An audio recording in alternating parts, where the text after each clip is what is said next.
The more I explore the Evercade ecosystem, the more I'm liking what I'm seeing what the folks over at Blaze are doing. And just the other day, they asked if I'd be interested in looking at some of their new consoles and products.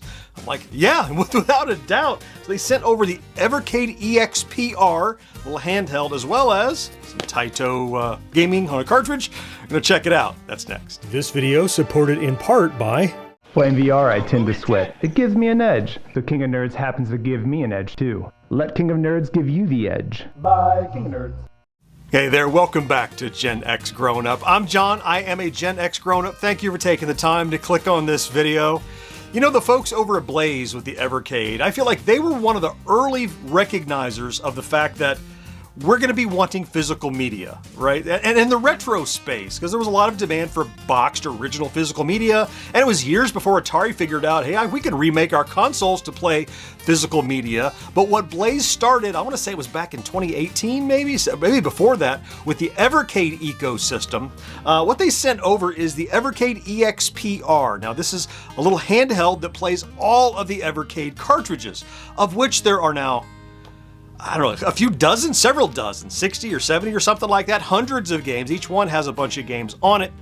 And this little guy was really interesting to me because there's so much attention being paid right now to the Atari Game Station Go, which is a handheld emulation device. This, though, uses the cartridges for Evercade. And in fact, they sent along the new Taito cartridge. Now, both of these are going to be available for pre-order at the link in the description within a day or two. I think it's before the end of the month you can order these. But I wanted to see what they are like. So we're going to take a look at this one with this cartridge. Let's go to the table.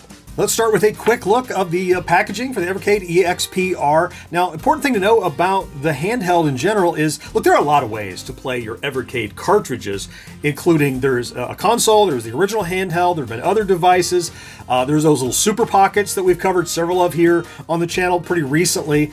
And so this is a new slimline, economically priced little handheld that plays all those cartridges, does not hook up to the TV, and that's intentional. They have another product coming out that does hook up to the TV, but the idea here, as I understand it, is that a lot of the games that they license from different companies only have licenses to play on handheld devices or only to play on plug into your TV kind of thing, or kind of, so to have devices that will not plug into the TV allows them to put more on here. It's kind of fuzzy math. I don't know all of it, but I heard that kind of stuff. And so they have separate offerings based on how you're going to use it. And rather than pack every technology into the handheld, like HDMI and stuff, they limit it to make it economical and also to make sure that more games play in more different devices that they have. And that's all the stuff that we've seen and are familiar with all sorts of Evercade products. Save states. We have compatible with 60 plus Evercade cartridges. You have the controls, same nice buttons there. You can see the layout is kind of nice, kind of a gray, dark gray, light gray, kind of an orange with the buttons. And this guy has the vertical mode, the TATE mode, the TATE mode, so you can turn that around and play. And there's special buttons just for playing that way. Yeah. So if you like those big bullet hells that are vertical and stuff, this will allow you to rotate and play that way too. Let's get into this one and check out the hardware.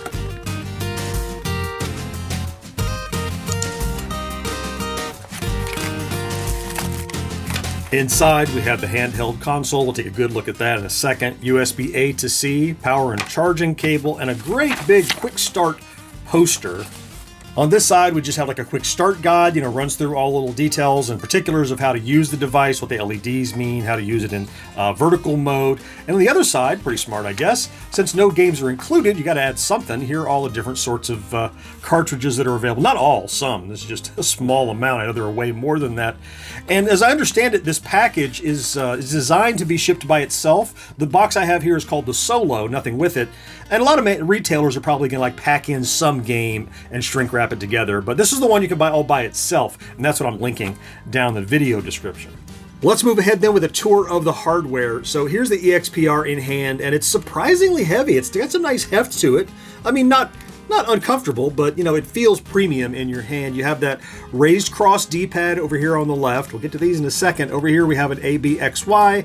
This is the menu button, and then start and select. This A, B button are for when you go in that vertical mode. So you use the D-pad this way, and then you have the separate A, B buttons here for games that have the shoot and the, usually like super weapon or whatever for a lot of those games. So it's really designed to rotate and use separately for games that need a different subset of the controls when they're being played in that vertical mode. Across the top on the left, we have the L1, L2 bumper and trigger. Then we have that Evercade cartridge slot. Here's your power on button. These are just little rubber feet if you're wondering what those are. And then we have the R1, R2 buttons over here on the right-hand side. On the bottom, we have stereo speakers. Here's the left speaker. Here is our TATE mode to rotate. Here's a headphone jack. This is a USB-C charging cable, internal battery, volume up and down buttons. And then right here is the little indicator LED to tell you whether or not it's charging or low on battery. And there's that right speaker for stereo sound. And a very quick look around back. We just have the external vents back here and a little bit of legal. And again, there's the back of that Evercade cartridge slot. No cartridge in it right now, but we can power it on and take a look at the menu because it doesn't leave you empty. There's plenty to see here. So here we go. Blaze Entertainment. A little animation to welcome us. Evercade EXP-R, here we are. All right, looks like some initialization. We'll do English because that's the language I speak best. Looking for Wi-Fi networks. I could set that up right now. In fact, I think I will set that up. Wi-Fi is baked in, so who knows for what we're going to get to do out of that. All right, let's try that. Let's see if I know my own Wi-Fi password, if I can get in. Oh, setting IP address. Looks like it's working. Connection successful. All right. Now we have a EULA, which of course we're going to read every bit of it. I expect you to slow this video down and read every bit of it. I read this in advance. That's why I know what's here, and I'm happy to accept it because I've read all those words. Update available. Would you like to update it now? So, updates over Wi-Fi, I would expect. Well, it's brand new. Let's go ahead and take the latest update. Let's see what the effort is like. All right, I have fast forwarded here. That download took maybe, 2 minutes or so. And now it looks like it's verifying the checksum of the update, and it's going to install, I would expect.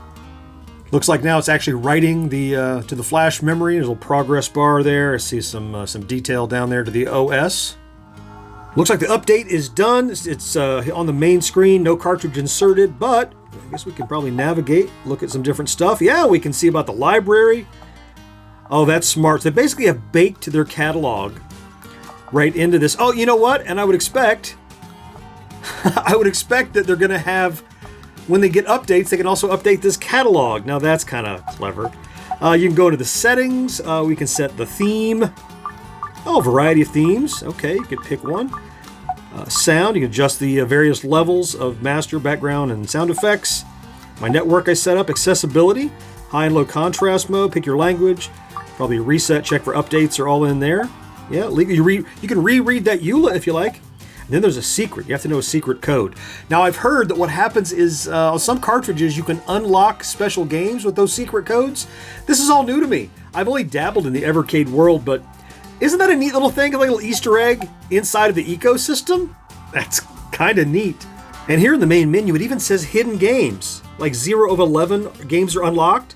So there are games to unlock. Sign up for the newsletter for free unlocks and latest Evercade news. So there's games baked in here we don't even know about. Well, okay, I've got to sign up for the newsletter later. But first, let's put a cartridge in this thing. And I happen to have this brand new Taito Arcade 1. Now, we had the Taito Super Pocket, but this is a cartridge that has a collection of Taito games in it. So let's, if you haven't seen one of these before, not only does it come with the cartridge, but they really have a decent little manual here.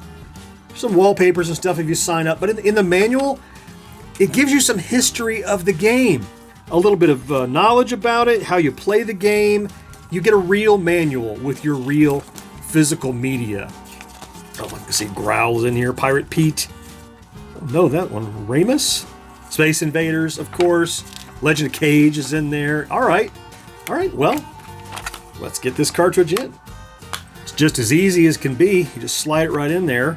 It's even contoured to match the shape of the console. I always appreciated that about Evercade cartridges. It's designed to kind of complement the console. So now if I flip it back around here and go up to cartridge, oh, there we go. Taito Arcade 1, 9 games. So there they are. We go to Bobble, Chack'n Pop. I actually know that one. Colony 7. Oh, Colony 7 I think was the inspiration for Atlantis, if I'm not mistaken. Doko Don. There's Raimais, the one I didn't know. Pirate Pete, Legend of Kage, Growl, Space Invaders, of course. All right, let's take a quick look. Okay, so any given game. Oh, a shortcut to your last save. Isn't that smart? All the controls are down there. A, blow, bubble, B, jump. Yep, yep. It's, you know, it holds your hand pretty well. You don't have to know these arcade games incredibly well. You have an instruction manual. You have instructions right in the cartridge. Let's fire it up. So crank that up. So I'll get as loud as it'll go. Not incredibly loud. Certainly audible and clear. Pop that bubble. Oh, banana. That. Got it. Let's do one more level right quick at least. Whoa, whoa. Oh, chicken leg. Pop these guys. Here's a banana. Oh, I thought. Whoa! He's after me. Got him. Give me the fruit. Give me the fruit. All right, so in the menu, we're going to pop in there. Quick save, load last save, save. So just a quick save is probably just going to, okay. If I do a save, it's going to go, oh, there's the quick save slot. Oh, so they've made one that's going to always quick save. Isn't that interesting? You get 6 slots. So if I just do the quick save, boom, it just did it. And then if I go and look at the loads, it went right in there. Or of course, you could save to any one of these slots, like that, like I just did. So now if I go to, and there's a shortcut to load last save too.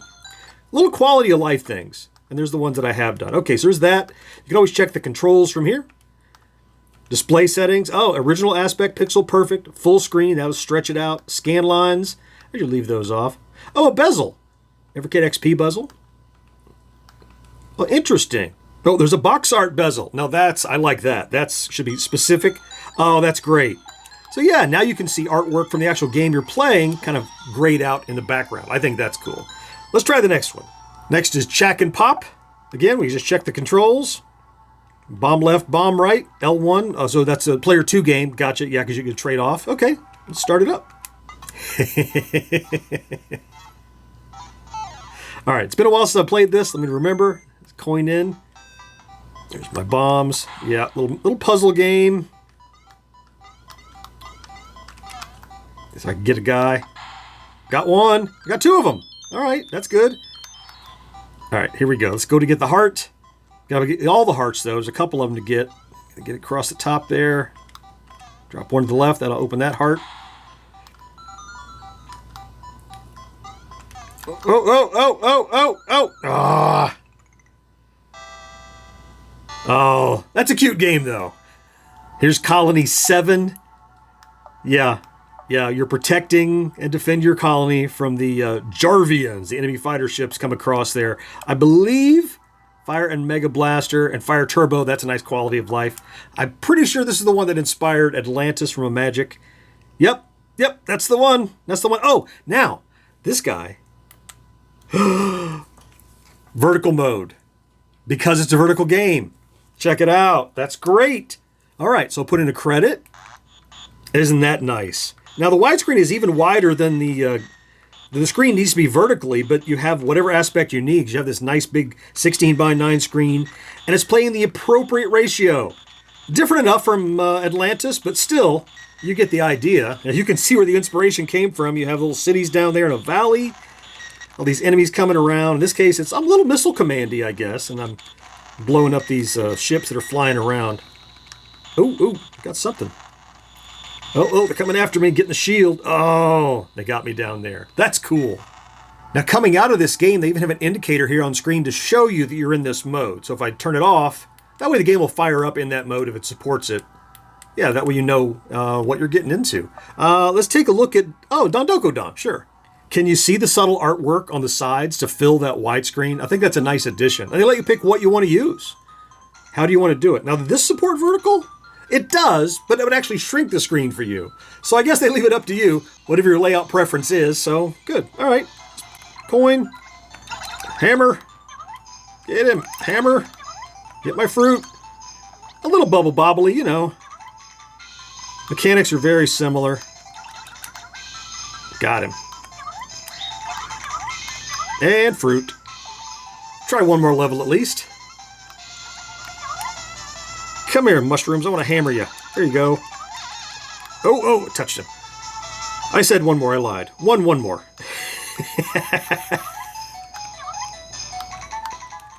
Yeah, there's a bunch of them. I do like picking them up and throwing them to the other guys. Fruit! Lots of fruit. It's all going away. Quick, get to the fruit. There's some more. We got Growl next, so let's go ahead and hop in. Now, I've spent a lot of time talking about the games. I haven't really talked all that much about the handheld, which is to tell you the handheld feels transparent.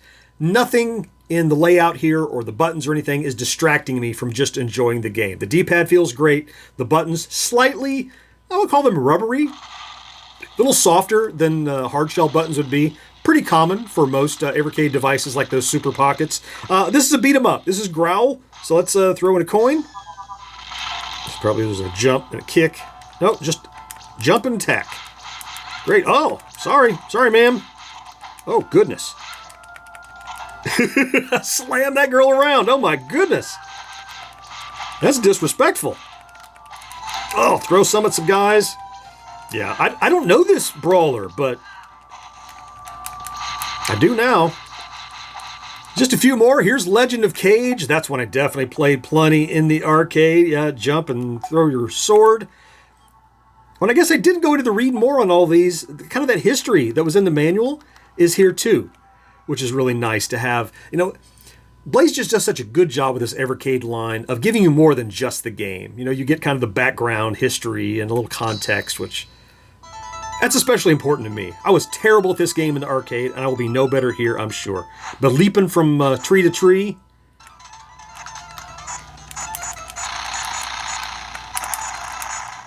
Yeah, you see me being bad at it. I'll tell you, if I'm ever going to get good at it, having a platform like this to do it is going to be the way to go. Whoa! All the way to the ground. Now we have Pirate Pete. I don't remember this one at all. Man, Taito. Boy, I recognize these start screens, though. Goodness. Oh, this Pirate Pete. It's Jungle King. Even the music is Jungle King. Listen to that. Oh, I fell. That's not great. This is just Jungle Hunt / Jungle King. I say just. There's anything wrong with those games, of course. I did not know about this particular, I don't know which was a knockoff of which, but I didn't know about this version, I'll say. How about that? Is it similar? Do I get to the water right after this? Am I going to fight gators? I saw the controls said A for jump or knife.